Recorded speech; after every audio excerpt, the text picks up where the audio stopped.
Good morning बच्चों, कैसे हैं आप लोग? अच्छे। तो बच्चों, आपने कल पढ़ा था पाठ 11 रक्षा में हत्या। तो बच्चों, हमने उस पाठ से संबंधित लेखक को, मतलब उस पाठ के लेखक का जीवन परिचय संक्षिप्त में पढ़ा था और पूरी कहानी को हमने संक्षेप में पढ़ा था। ठीक है। तो बच्चों, आज हम इस पाठ से संबंधित शब्दार्थ को पढ़ेंगे और फिर हम पाठ पढ़ेंगे। ठीक है। तो बच्चों, ध्यान से देखिए, इस ब्लैक बोर्ड पे मैंने शब्दार्थ लिखे हैं, आप भी इन्हें देखिए कि शब्दार्थ क्या हैं। तो पहला शब्दार्थ है गौर से। गौर से का मतलब होता है ध्यान से। जब हम किसी चीज़ को ध्यान से देखते हैं तो उसे, या हम कह सकते हैं उसे हम गौर से देख रहे थे। ठीक है। तो अब देखिए, फुर्सत। फुर्सत मतलब अवकाश, छुट्टी का समय, या हम खाली बैठे हुए हैं तो लोग कहते हैं कि हम फुर्सत में हैं, कहते हैं ना। तो हो गया फुर्सत मतलब अवकाश या छुट्टी का समय। ठीक है। जटिल। जटिल मतलब कठिन। कठिन, जो मुश्किल हो उसे, उस काम को हम कहते हैं ये काम बहुत जटिल है, कठिन है। ठीक है। अब चुग्गे। चुग्गे का मतलब है चिड़ियों के चुगने का चारा। चिड़िया जो दाना चुन के लाती है या कुछ और चुन के लाती है, उसे खाती है ना, तो उस चारे को कहते हैं चुग्गे। ठीक है। अब देखिए, लिखा हुआ है उधेड़ बुन। उधेड़ बुन का मतलब है सोच। जब आदमी सोच विचार में पड़ जाता है, जब कोई काम सोचता है करूँ ना करूँ, कैसे करूँ, तो वो इस सोच विचार में रहता है, उसे कहते हैं उधेड़ बुन। ठीक है। ये है सुराख। सुराख मतलब छेद। किसी सामान में कोई छेद हो जाए तो उसे हम लोग कहते हैं सामान में, या किसी कपड़े में, या किसी बर्तन में, छत पे, कहीं भी हो सकता है ना। सुराख मतलब छेद। छेद, सुराख का मतलब होता है छेद हो जाना। इंतजार। इंतजार प्रतीक्षा करना, किसी के आने का इंतजार करते हैं ना हम, तो या किसी के जाने का इंतजार करते हैं, या हमारे पास हमें कोई सामान चाहिए, वो आने वाला है तो हम उसका इंतजार करते हैं, कुछ भी ऐसे इंतजार करते हैं। इंतजार मतलब प्रतीक्षा। चीथड़े। चीथड़े कपड़े के टुकड़े। फटे पुराने कपड़े होते हैं ना, उनके टुकड़े को हम कहते हैं, नया कपड़ा हो सकता है, उसका छोटा सा टुकड़ा हो तो उन्हें छोटे टुकड़ों को हम कहते हैं चीथड़े। ठीक है। साया। साया मतलब छाया। लू। लू मतलब गर्म हवा। गर्मियों में कहते हैं ना, लू चल रही है आज, बहुत गर्म हवा जब चलती है तो उसे हम कहते हैं लू। फिर नेत्र। नेत्र मतलब आँख। आँखें हम लोग की है ना, तो इसे कहते हैं नेत्र। पश्चाताप। पश्चाताप मतलब पछतावा। जब हम कोई गलती कर देते हैं, उसके बाद हमें फील होता है कि हमने ये काम गलत किया, तो हमें पछतावा होता है, तो उसी पछतावा को पश्चाताप कहते हैं। ठीक है। तो बच्चों, ये आपके पाठ से संबंधित शब्दार्थ है। अब हम आपकी पुस्तक का पाठ पढ़ेंगे, तो आप भी अपनी पुस्तक निकाल लीजिए और हम जैसे पढ़ेंगे और उसको एक्सप्लेन करेंगे, तो आप भी उसे पढ़िए और एक्सप्लेन कीजिए। ठीक है। तो बच्चों, अपना पाठ ओपन कर लीजिए और हम पढ़ते हैं, आप भी ध्यान से पढ़िए और समझिए। ठीक है। तो पाठ है रक्षा में हत्या। पाठ 11 रक्षा में हत्या। तो देखिए, ऊपर एक लाइन लिखी हुई है जो कि मैंने आपको पहले भी थोड़ा सा एक्सप्लेन किया था, आज फिर बता रही हूँ। तो प्रस्तुत कहानी में बच्चों की जिज्ञासाओं तथा अज्ञानतावश उनसे हुई भूल का मार्मिक ढंग से चित्रण किया गया है। इस पाठ में लेखक ने बच्चों की जिज्ञासाओं मतलब जानने की जो इच्छा होती है, और उनकी अज्ञानता, लेकिन उनको ज्ञान नहीं होता है उस बात का, उसके वजह से वह कुछ भूल कर बैठते हैं, उसी भूल का यहाँ बहुत ही सुंदर ढंग से वर्णन किया गया है इस कहानी में। उसी के बारे में आज लेखक बताना चाहते हैं। ठीक है। तो बच्चों, पाठ ध्यान से पढ़िए, हम भी पढ़ रहे हैं। ठीक है। तो हम पाठ प्रारंभ करते हैं। केशव के घर में छज्जे पर एक कबूतरी ने अंडे दिए थे। केशव और उसकी बहन श्यामा दोनों बड़े गौर से कबूतरी को वहाँ आते जाते देखा करते थे। तो बच्चों, दोनों भाई बहन थे और कबूतरी ने अंडे दिए थे ऊपर अपने घोंसले में, तो उनको उस छज्जे पे आते जाते रोज वो बच्चे देखते थे। ठीक है। प्रातःकाल दोनों आंखें मलते छज्जे के सामने पहुंच जाते और कबूतर या कबूतरी को या दोनों को वहाँ बैठे पाते। उनको देखने में दोनों बच्चों को ना जाने क्या आनंद आता था। वहाँ बैठे हुए कबूतरी और कबूतर को देख के बच्चों को बहुत खुशी होती थी, बहुत अच्छा लगता था। उनके मन में भांति भांति के प्रश्न उठते।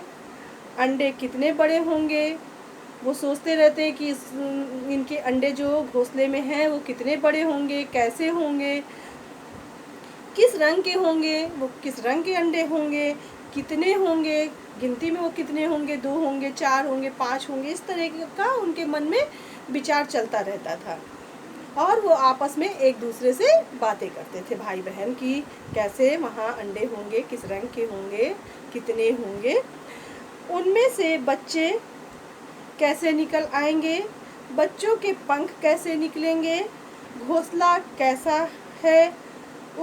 पर इन प्रश्नों का उत्तर देने वाला कोई नहीं था।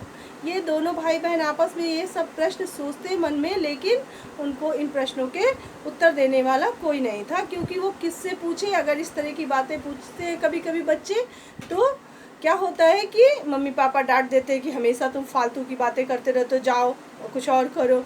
तो इस प्रकार बच्चे किसी से पूछ भी नहीं पाते हैं, और वो अगर उस समय उनके प्रश्नों के जवाब दिए जाएं, या हमेशा जब भी बच्चे इस टाइप के प्रश्न करते हैं तो जिससे भी प्रश्न करें तो वो उन्हें सही आंसर, सही उत्तर अगर दें और बच्चों को मना ना करे, तो शायद बच्चे इस तरह की अज्ञानता नहीं करेंगे। तो जब भी कोई बच्चा पूछे तो उसे आंसर देने चाहिए। ठीक है। तो उसी डर से वो किसी से पूछते नहीं हैं और उनको उनके प्रश्नों के उत्तर नहीं मिलते हैं। अम्मा को घर के काम धंधों से फुर्सत ना थी और बाबूजी को पढ़ने लिखने से। माँ को घर के काम से फुर्सत नहीं मिलती है और पिताजी अपने पढ़ाई लिखाई या ऑफिस के कामों से फुर्सत नहीं पाते हैं। तो बच्चे उनसे कब प्रश्न करें और उनके उत्तर वो दे सकें। दोनों आपस में ही प्रश्नोत्तर करके अपने मन को संतुष्ट कर लिया करते थे। दोनों भाई बहन अपने आपस में एक दूसरे से प्रश्न करते, दोनों एक दूसरे को अपनी समझदारी के अनुसार जवाब देते और उसी के अनुसार वो उसे पूरा करते कि हाँ बस ऐसा ही होगा। श्यामा कहती, क्यों भैया, बच्चे निकल कर फुर से उड़ जाएंगे। तो जो है उसका भाई क्या कहता है, केशव पंडिताई भरे अभिमान से कहता, नहीं जी पगली, पहले पंख निकलेंगे, बिना परों के बेचारे कैसे उड़ेंगे। कहता है भाई बहन के सवाल का जवाब देता है तो वो सोचता है मैं बहुत समझदार हूँ, और उस हिसाब से वो जवाब देता है कि वो अभी कैसे उड़ेंगे, पहले उनके पंख निकलेंगे, बिना पंखों के बच्चे उड़ नहीं सकते हैं। ठीक है। तो श्यामा कहती, बच्चों को क्या खिलाएगी बेचारी। श्यामा कहती है अपने भाई से कि अगर जब बच्चे हो जाएंगे तो वो चिड़िया अपने बच्चों को खिलाएगी क्या। केशव उस जटिल प्रश्न का कुछ उत्तर ना दे सकता, जो है उसके इस कठिन प्रश्न का जवाब, जटिल मीन्स कठिन, आपने यहाँ पढ़ा था, तो उसका जवाब नहीं दे पाता। वो भी सोचने लगता है कि कैसे करेगी। इसी भांति 3-4 दिन बीत गए। दोनों बच्चों की अंडों को देखने की इच्छा बढ़ती जाती थी। उन्होंने अनुमान किया अब अवश्य बच्चे निकल आए होंगे। उन्होंने अनुमान लगाया कि अब जरूर बच्चे निकल आए होंगे, तो अब हमें देखना चाहिए या उनके रहने खाने की व्यवस्था कैसे करनी है, ये करना चाहिए। बच्चों के चुंगे का सवाल अब उनके सामने आ खड़ा हुआ था कि अब बच्चे अगर हो गए होंगे तो उनके दाना पानी चारे का क्या इंतजाम किया जाए। कबूतरी बेचारी इतना दाना कहाँ पाएगी, कबूतरी इतने दाना कहाँ से लाएगी कि वो अपने बच्चों का पेट भर सके, हैं?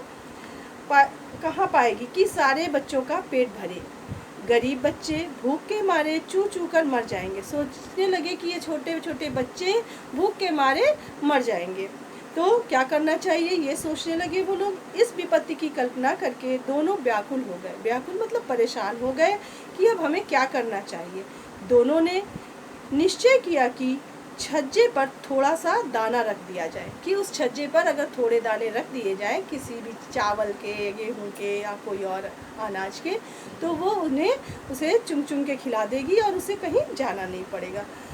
रख दिया जाए। श्यामा प्रसन्न होकर बोली, तब तो चिड़ियों को चुंगे के लिए कहीं उड़कर न जाना पड़ेगा, कहीं जाना नहीं पड़ेगा।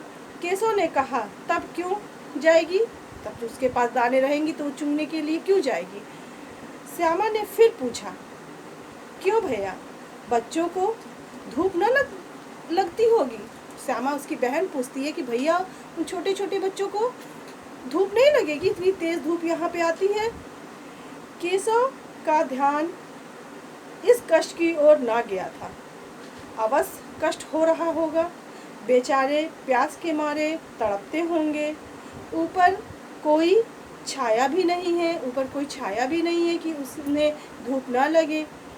आखिर यह निश्चय हुआ कि घोंसले के ऊपर कपड़े की छत बना देनी चाहिए। वो लोग सोचने लगे कि घोंसले के ऊपर एक कपड़े की अगर हम छत बना दे तो उन्हें धूप नहीं लगेगी।